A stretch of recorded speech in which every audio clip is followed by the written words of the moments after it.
Hi, good morning. Ani TV Blog channel bosku boraयबाय. दा दिनै बिस्कुरमानि दा नै जोंहाबो दासो खांदों. बावगासिनो दङ नै दा देखायनाय मावनायखौ नोंसिनो. सन्थ्र मथना गैथारा नै बेनो. साइकेल गंसे बाइक गंसे थाबाय बेनोसै.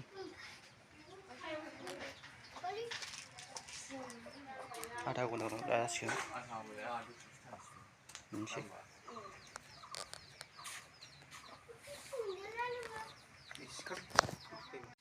लोगोफोर नै आंनि फिसालाबो फुजा होदोंमोन नै खुलुमखांबाय. सिन्दुर थुनाया नै मा जाजोबखो? लालाबानि जाजोब्बाय. मा जादों नोंहा? मा जादों? मा जादों? मा जादों? हाय होनदो. Hello hello.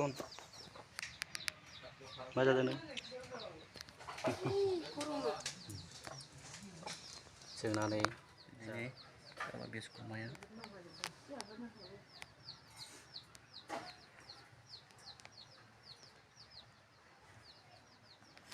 लोगोफोर सोर दिनै बिस्कुरमानि थाखाय सोर लोंखो जाखो कमेन्टआव खोन्थालायदो ना सोरबा जाबाय सोरबा जायाखै. आंथ' जाया दिनै मिरामिस. जोंहा दिनै ओरैनो मिरामिस खिस्लि भात बायदिसिना बानायनो नागिरदों आरोना. बिस्कुरमानि थाखाय एसे नेम मथे सोलिसै. मा होनो समबारबो जाबायना. लोगोफोर कमेन्टआव खोन्थालायदो सोर बबेथिं गामियावहाय मा बेदर जाखो आरो सोर मारै फुजिखो. आंथ' बोसोराव खनसेल' फुजिनो रोङा बिस्कुरमाखौ. फुजिनायाथ' एसे नेमनि आन्था गाबख'बाय बिख'बाय जेनेबा गारि मथर सालायो साइकेल बायदिसिना रुवा बायदिसिना दैयो बेखौ एसे गाबख'बाय बिख'बाय आरोखि. जाहाथे सिखा बायदिसिना रुवा बायदिसिना दाङोब्ला दैयोब्ला जाहाथे बायदिसिना खुन बायदिसिना दागथों थै दागथों बेबायदि आरोखि बिबाय. बोथोरा माथो गरमबो. दिना दिनै गरम. थांनाय बोसोरावहाय अखाबो हादोंमोन. देग्लाय बोसोरा एसे मोजांसिन आरो सान्दुं दुंदों. लोगोफ्रा देग्लायनि बोसोरखौ माबायदि मोजां ना गाज्रि सानखो कमेन्टआव खोन्थाहरदो. आंथ' मोजां मोनबाय फ्रिनो सान्दुं दुंनाय.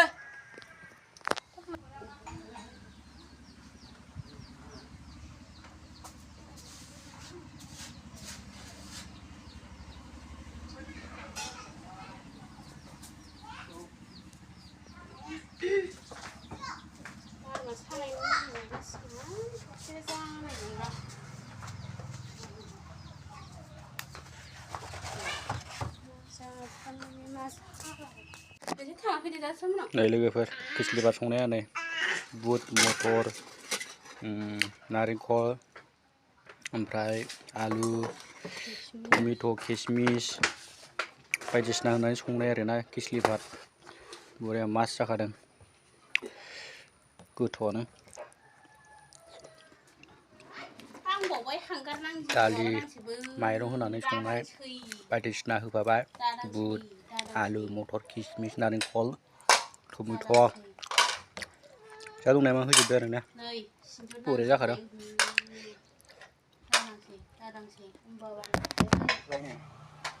गोलैजोब्बाय.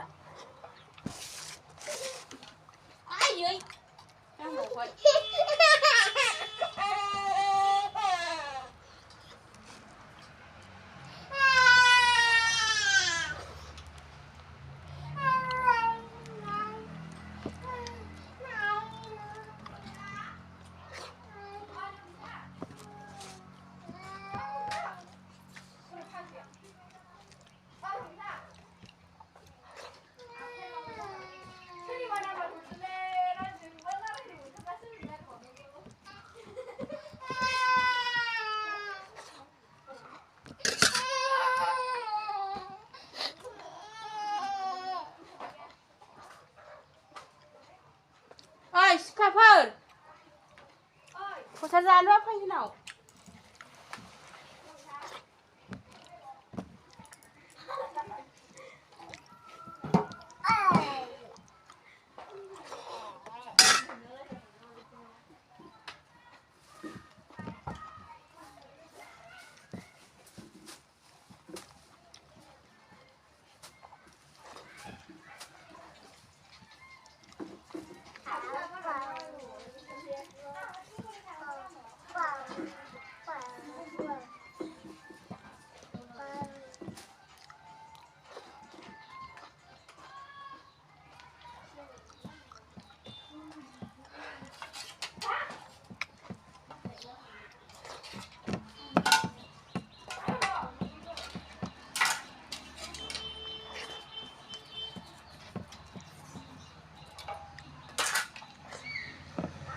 जाखांबा?